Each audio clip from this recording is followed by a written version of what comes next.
সোমবার রাত ২টার দিকে মাকালা কারাগারের বন্দীরা কারাগার ভেঙে পালানোর চেষ্টা করে। অন্য বন্দীরা রয়টার্সকে জানান তারা ব্যাপক গুলির আওয়াজ ও বাইরে বন্দীদের হইচই শুনতে পায়।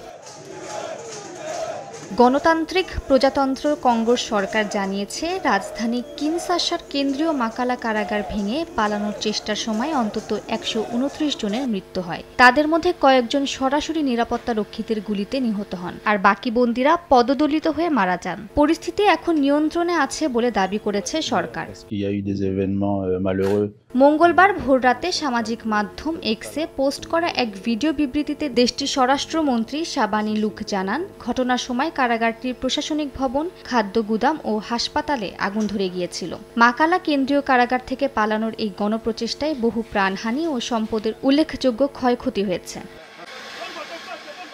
এক কারা কর্মকর্তা জানান, কোনো বন্দী পালাতে পারেননি। যারাই পালানোর চেষ্টা করেছে নিহত হয়েছে। সরকার ঘটনাটি নিয়ে তদন্ত শুরু করেছে। কঙ্গোর এই কারাগারের ধারণ ক্ষমতা ১৫০০ জন, কিন্তু কারাগারে বর্তমানে বন্দীর সংখ্যা প্রায় ১২,০০০ জন। মালিহা সুহরাওয়ার্দী, সময় সংবাদ।